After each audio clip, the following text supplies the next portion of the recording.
go home. Yeah? See? Okay, then you can show them the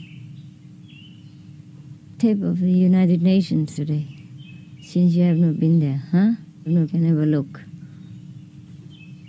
They were talking about, interestingly, somebody asked about how they destroy the forests in Brazil and make a lot of floods. Remember? In the newspaper, yeah? Just yesterday, I scolded some guy because cut one tree. I have a reason for everything. I do things with reason, so please be careful with what you do, huh? I don't like anything half done, half cooked. So I have to cook you well, because I love you. I cook you well. You see how beautiful it is, parking under the trees, between the trees, yeah? Looks so nice. And even there are no cars there, we feel nothing changed much, okay? From the outlook, it's still beautiful. If everyone parked one car and cut one tree, can you imagine how long this forest will last with the amount of disciples and cars? Huh? Not even 2 weeks. Each one comes and park where he wants, and then he doesn't like the tree in front of his nose, and he just cuts it. Yeah, and it breaks my soul also. I cannot believe it. And such person also proclaims to be my disciple. How? How do you fit in with my teaching? When we do something like this, it's not only the tree that's important. It's not a mistake. It's our level. Our practice is so low. And karma is heavy. That's what makes people not like us, understand? Because of our level, not because of the tree. It's just leaking out of our inside. Whatever we do is mostly from the inside. Recently, I was having so much work, and sometimes it's very difficult to have time to sleep because of the Vietnamese refugees problem. Not because of our spiritual problem, yeah? Our spiritual progress is going on nicely because we started many years now, yeah? And it's more or less settled down and organized. It's not completely organized the way you think it should be, but we can never be completely organized because there will always be new disciples coming until they become used to it again and cooperate. It takes a longer time. And there are always disciples, always new things, always disturbances, yeah? Bringing new karma, new ideas, new egos, new pride, new stubbornness, and everything. So we always have to put up with it, especially me. So actually these things take care of themselves because now we have many disciples, yeah? And each one takes care of the next, more or less. It's not so chaotic like the first few years. And we have different centers and everything seems to be a little bit settled down, yeah? So it's not the spiritual issue that gives me trouble and makes me sleepless and all that. It's just the Vietnamese refugees, the urgency and the frustration of bureaucracy and the fear of the free world to increase their own burden, which they already have, and the fear of the different culture shock and clash, and the fear of the different ethnic backgrounds that make many nations step back from receiving the refugees. So when the refugees first came, there may be so many misunderstandings, cultural shock, and custom differences that are difficult to handle. Even though in the long run they will produce and help the nation, but for the first entrance, they might create some kind of waves, disturbances in the social structure of that nation. So this caused me to have a lot of work, headaches, sleeplessness, less appetite, and caused a lot of suffering, inner agony, and tiredness, of course.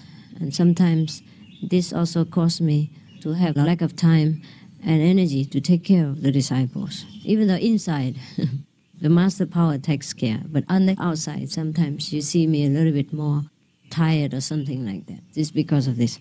So recently I was in this kind of mood and a wild schedule. Even sometimes when I'm on a lecture tour, I have to also take care of the refugee problem. Side by side. In the daytime, on evening lecture, and in the nighttime, I have to work on taking care of this. I cannot show you what I'm working on because it is not so easy. Sometimes you make 108 telephone calls, and then it ends up being nothing. Or you stay up all night and write beautiful proposals and get rejected. Yeah? You have to put the phrases together and the structure which I'm not businesswoman. And the demand, a good proposal, even before I accept it or not, to know how much money is needed, how you handle it, how the personnel is going to work, and how the refugee is going to be taken care of. Everything they want to know. And therefore these things, even though it has not been successful, it costs a lot of work for me. And other people cannot always replace my work. So many letters I have to dictate, even though they sign it. I have to dictate because I don't know how to write it, and they don't write it the way they should. So I have to take care of every little thing. So recently I was very tired, have been very tired. So even when I sleep, I have nightmares. Just to give an example, what I have just said to you before, whatever comes out of even of our dream or action is the leaking out of our inside, of what we have full of inside. So do not think that because you cut one more blade of grass, then I will scold you. It is your karma, your heavy karma. It is your lower level of consciousness that causes this. But we should demonstrate our inside wisdom by every action in life and daily life. That's how people know you're wise or not. People know whether truly practice or not, whether you progress or not. Otherwise, you can boast many things. You can hang all my pictures all over your chest and your hair and your feet and your hand everywhere to show your devotion. But that won't fool anyone. If your actions, your speech, and your thoughts are so low and harmful. So going back to my recent state, I was tired that even one day I had a bad dream. I don't dream, but that day I dreamed. What did I dream? It's just kind of topsy-turvy, you know. It means nothing at all, really. I dreamed about I saw my father and we are somewhere, but it was not in our house. Anyhow, my father was there. But it was at the end that I was supposed to be with my father somewhere. And I wasn't the master somewhere in the old time. And I had a snake with me. And the snake's supposed to bite everybody on the heels whenever he got a chance. Yeah. He looks cute and quiet, but he bites. And I just took him along for a walk. I didn't know how I did it. I remember maybe taking him by the tail. But I don't know how we can take a snake by a tail to go for a walk.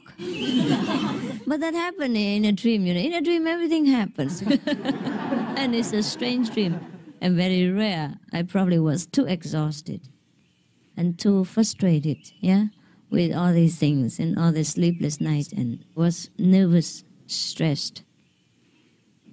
So I remember taking him by the tail, walking around. Taking him for a walk like you take a dog for a walk. I took a snake for a walk.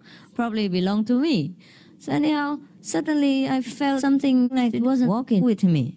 I don't know how a snake walks, but he seemed to walk in my dream. You know, I looked back and I saw he was so wounded and swollen, the whole body, except the tail part. And so I was so broken in my heart. So I knew, and I was so heartbroken that I knelt down in front of him. I said, please, don't die. Let me die for you. And I cried for him. I really wanted to die for him. I really felt that it was so terrible. I said, just whatever happened, just let me bear it for you. Let me die for you. And I woke up at that time. And then I said to one of the attendants at that time, I said, oh, geez, how come I had a dream like that? Take a snake by his tail and go walking. And I didn't realize it hurt him so much. And I felt so very, very hurt about that, very bad, that I knelt beside him and said, please don't die. Just let me die for you. And so I say, how come you want to die for a snake? Kept asking myself. Yeah. And I said to the attendant, it's a strange dream. Even if it happened like so, how can I truly want to die for the snake instead of him? I wanted to replace him, to die for him instead, and suffer for him instead. I said, how come? It's so strange. If you want to die for your loved one or a person, you can understand, but for a snake, who has heard of these things? How come it's such a strange dream? And so the attendant say, it is because you're always full of love. So even in a dream, even for the snake, you would express this kind of attitude and have this kind of mental attitude. So I was enlightened then, through the attendant. Yeah, that was Thong, huh? The tall guy. Never smiles. And everybody fears him. Yeah, that's the guy. Except when he's with me, then he laughs. Sometimes he rolls on the floor, Yes, and he said he only laughs when he's with me. He never laughed before. Seldom, yes. And he was correct, Even in a dream, if we can express our love, that means we must have it on a daily basis. Otherwise, how could we remember it then? And even for a snake, and a poisonous snake, it bites everybody and makes people trouble. Yes. So take care that we nourish this kind of love, inside us all the time until it becomes our nature. First and second nature, and one and only nature. And then everything we do will only benefit others. Whether we do it in a strong way, in an apparently angry way, or in a loving way. You understand what I mean? It doesn't matter at all. It's just like a skilled surgeon, a skilled doctor, who can give you a sweet pill or who can cut you into pieces in order to heal you. If we do not take care of this love and try to nourish it, then we cannot progress, because the way to God is through love. If we love every other sentient being, that means we love God. That means God is inside us, and God loves His children. And that's how we attract people. By this love, it's like a magnet. Everyone likes us, loves us, and we don't know why, and the people don't know why also. This is the love that attracts people, not their appearance, or the sex, female or male, or the education. So like the sixth Zen patriarch, Huineng, he also didn't have any education at all. And even his appearance was so lousy that even his master at first rejected him. Yeah? And said, you look kind of like a southern barbarian. How can you become Buddha? He was joking. A southern barbarian. He looked dark in complexion and short in stature, and probably not very good looking. Even his master didn't like his look. And called him a southern barbarian. Can you believe it? Such a person who appeared in such a way that even an enlightened master called him southern barbarian. Or maybe his master had discrimination. Or maybe he just made a joke. The masters, they have lousy jokes sometimes. And many people cannot laugh. They don't understand the humor of the master. Only the enlightened person can laugh. So at that time, probably Huineng, the sixth Zen patriarch, wasn't enlightened. Therefore, he was a little bit cranky and serious. So he answered him back right away, saying, Buddha nature doesn't have north or south. Doesn't discriminate between north or south, Probably he wanted to impress his master that he knows something. Anyhow, I think the fifth patriarch was a very humorous person, or maybe very tolerant person. Otherwise, he couldn't accept this lousy guy who was so serious and so oversensitive, yeah? that even he has to answer. Just like a fighting cock, you know. He saw another one and he had to go and pick him. You know, a fighting cock, no? Yeah. Quack, quack, quack, quack. One time, a long time ago, there was a king who loved cockfighting. Yeah, and he raised many, but he has not been very successful. So he heard that there's one cockfighting master who knows how to raise a good one. Yeah, so he assigned him to raise a cock for him. Yeah, they give him the best one, the best quality, and the best descendant of such and such famous ancestor, cock's ancestor. Yeah, so he gave it to him to raise and give him money and everything. So a few weeks go by, and he came and asked the master, "Is the cock ready to fight or not?" And the master said, "No, no way, too far away yet." So a few months later, the king came back again and asked him, "How is the cock? Is he ready to fight now?" He said, No. It's just improved a little bit only." So, and then a few months later, he came back again impatiently. He said, How is my cock? Is he getting better? Is he ready to fight?" And the master said, No, not yet. He still gets excited when he saw another cock, wants to fight. So the king said, "That's what's supposed to be, And the master said, No, it's not. Not yet, believe me." So the king went back home and forgot all about it. He got fed up. He kept asking all the time. But then one day, probably a long time later, years or something later, he happened to pass by and remember that. And then came in and asked the master whether his male hero is ready or not. So that master said, "Okay, this time it's all right." And the king asked him, "How do you know that he's all right? You say he wasn't all right before." So the cock master told the king, "Now he saw another fighting cock and he doesn't move 1 inch.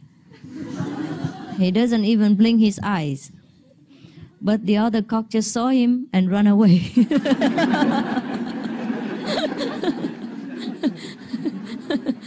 No need to fight now. The quality inside radiates outside. Why I talk about these fighting things? What was the reason? Was there a connection? Oh, fighting. Oh, yeah. So he probably wasn't ripe. He wasn't a ripe fighting cock, yeah? So he immediately picked his master, thinking it's another fighting cock. So many of the disciples are like that when they first come, in their eagerness and excitement to become Buddha. They have a lot of illusions concerning themselves, that he's such and such a person, he must be among the chosen few, And when the master sees him or her, they must have different eyes, because he's different. For example, he flies all the way for many miles, and he didn't eat all the way. Or maybe he walked 1 step and knew 1 step, and walked 3 steps and bowed down three times or something like that. Or he has been eating 1 meal a day for many years, waiting for this great moment. Or maybe he has been looking for the master many years now, or lifetime now, this first opportunity, and he recognized the master immediately. It means he must be very enlightened, so the master must know it. And everyone will treat him specially and things like that. Special treatment. Yeah, he might get special treatment, all right. But in which way? He might get scoffed off, scolded out, or thrown out. Yes. I have seen many like this. They have so many illusions. They read too many Zen books and saw so many Zen movies. You understand? So they imagine all kinds of things. For example, one guy after initiation, we have many hundreds of people sometimes, and then he still keeps sitting there. So our attendant asked him what is it that he wants, that he won't leave. So he said, "The master has not given me initiation yet." So the attendant said, "How? You just got it." He said, that was it? I thought he had to sit with me in a closed room with all the windows taped and all the doors closed and eye to eye. It's the way he read from the sixth patriarch Huineng and his master. Yes, that's what he imagined. People have all kinds of illusions, all kinds of imaginations. Some people imagine that the master must be old with white hair and a white beard. That's so long like this. Yes. And he eats one meal a day, or maybe doesn't eat at all. And no need to wear any clothes, and he's flying in the air. Yeah, and taking him by the hand to heaven and things like that. Yeah. I suppose the master must be male and not female.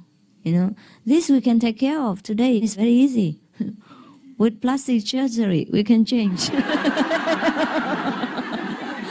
If somehow you're not satisfied with my female appearance, you let me know. I will consider to make it complete, to complete your illusion, just for fun. Yes, but I don't think so. I love to be a woman. It's fine. We can put some makeup on, wear nice clothes. Otherwise, the male is so boring. The best I can wear is a black suit. That's the best clothes for the male of today, no? And it costs $900 or some $1,000. And looks so ugly, depressive, black, yeah, colorless, and so serious, so businesslike. So who wants to be male anyhow? Yeah, they have heavy karma to be male. You can have no change for life, huh? We women have many choices, huh? We can have makeup, we can have our hair permed this way, that way. We can have short, we can have long, we can have a high heel shoe, flat heel shoes, yeah. We can wear these clothes, that clothes, no problem, yeah. But if a man wears different clothes like this, people will look at him. Yeah? And we want to put some label on his name. It's fun to be a woman. Otherwise, if I was a male this time, I'd be bored stiff, At least I'm a woman. I can play around with makeup, high heels. Yeah, wear different clothes that my disciples made for me. They're so talented, They're so talented. They can create different beautiful clothes. And since they're monks, they have nothing to do and are bored. They try to create things and put them all on my body, for sure. So, I think to be a woman is okay, huh? Anybody object? Huh? Especially women, no, huh? Yes. You'll be proud of me, huh? Okay. Such a beautiful master, huh? Yes. Can you imagine a male master? How? Even if he's beautiful, he cannot be so beautiful like me. No. Tell me the truth, huh? Okay. Anyhow, if you think I'm not beautiful enough, I can change. I can improve my appearance. It's easy, huh? I put some more makeup on, huh?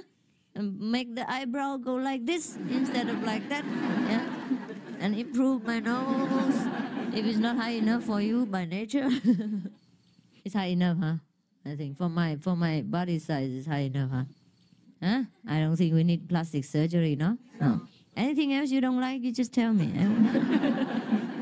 I consider the change to suit your taste, okay? One day like this, the other day like that, yeah? And we have fun together. And we are never bored with each other, huh? And just like you come to our center every day, we have different clothes also, huh? Just to entertain me, huh? So I also sometimes entertain you. It's not important anyhow. It's not important anyhow. But it helps sometimes to brighten this life, this boring world that we are in, huh? It makes people feel pleasant. It's pleasant for the eyes, and for the heart, feeling good. Yes. But anyhow, we can never please everyone enough. Some people like their master to be like a beggar. Wearing drag clothes, dirty clothes, beard like this, and doesn't shave, doesn't wash, smells like fish. And they think that kind of master is detached, above the worldly concern and above water. No bath. And some people like their master to be male, with long flowing beards and white hair and all that. And very old with wrinkled skin and looking wise. The more wrinkles, the wiser. And the more bear, the more wisdom. The wisdom of the bear. Yeah, yes. And some people like their masters to be beautiful and young looking and very, humorous, and relaxed, yes. And some people like their master to be always with them, and do many things like they do, so they feel closer, yeah. It's a multi-talented master who not only teaches the gospel, but also can play music and write poems and sing songs and things like that. I mean, whatever you name it, they have to do it. So they have a high expectation of the master, all round developed. In every aspect, the master has to be good. So people have different expectations and imaginations about the master. So accordingly, they will find one that suits their taste. And if that happens to be a good master, then it's fine. Yeah, it doesn't matter how he looks, how she looks, or is a she or a he, or whether the master is beautiful or not. Yeah, just because we like it that way, so it suits us, and when we see that, we like it. Yes. Therefore, most of the masters are fabricated according to the majority of people's taste. Yeah, so that the people just like it. You understand? They just like it. Why do we talk about this? Huh? What was it before? Huh? Inner oh yes. Yes, okay. But the most important, of course, is the inner power of love, yeah, which attracts people. Yes, and that's why the practitioners of the funning method, yeah, we attract more people than we did before. Huh? People just seem to like to hang around us or bother us, because they just like to be near us, and they don't know how to react, so sometimes it appears bothersome. Yes. And even the police at the airport, they just hang around and make trouble. Yes. They don't know how to express their love, so they search my luggage, search my body, and ask so many unintelligent questions. Just to be around a little bit, longer. I have sometimes felt this way, because sometimes after we left, I felt that they were so reluctant, to leave us, or they were so sorry somehow. I don't know if they were sorry because they gave us hard time for nothing, or because we have to go now. Yes. Finally, no more excuses, no more stupid questions that he can think of. So let's go. And he felt so kind of very reluctant, very sorry. I feel that way many times at the airport. But poor me, I have to be patient. And my temper. It's not easy to be patient. Lucky that he's not my disciple. I just tell him to get out of the meditation hall and give me back the identity car and don't come back again. Okay, it's just for today, huh? If you wish to watch the videotape of the United Nations today because you were not present, you may do so. Okay? Or tomorrow, whatever, okay? You want to watch tonight or is tomorrow better? Tonight it's very late now. It's 9:12. Is it okay? It's up to you. You can watch it yourself. I go to sleep. I'm not watching it with you since I was the one who talked. Or maybe tomorrow. Tomorrow you still here? Okay. Tomorrow morning, huh? One of you just put it in and watch it. Okay? About what time? 8? Tomorrow we have initiation at 9. At 10, yes, 10, at 10. But people will be starting to come about 9, Whoever comes first, we give them the application form and questions, and later the other people will come. When we were meditating, there were 1 or 2 guys coming with a car, and probably they dare not come up here, so they park over there. So normally, one car has 2 or 3 people, So there must be banging about 3 times or 4 times. Or at least 2 to 4 times, the door bang like this. So when the first door banged, I got very, frightened. But that's not the worst part. I keep waiting for the next. And it doesn't come. And it keeps me suspended. Here, waiting for the second bang or the third bang of the car door. And it's terrible. I'm very sensitive when the car door bangs down here. My heart just feels like something is squeezing inside, It happened like that. But when you drive up here, and you don't hear so much, I guess it's because of the altitude. It's higher up here. And also the trees and the bushes, the leaves absorb a lot of the sounds. And also there is earth, not cement. It doesn't give back the sound. So it's quiet here. Yesterday you parked so many cars, but I didn't hear anything. Very little, and no banging. So I think I suggest that when you go to the center, you don't need to bang the car door, especially when the parking is next to the center, a meditation hall. And you just slightly close it, because it's in our center and we have God. So there's no need to worry, no need to bang it. And you bang it when you already leave the center, on the road, when you go out to the road and you stop for a while and bang the car and go. If you have to bang. And should you bang one already, then continue to bang until it's finished. Otherwise, I keep waiting. All right? Because I'm used to it banging now. And sometimes when I park over there and they don't bang their car door, I also keep waiting. Oh, why? What happened? And until when it banged, This is troublesome. It's not that easy, huh? Okay, now you leave, huh? See you tomorrow. Have a good night.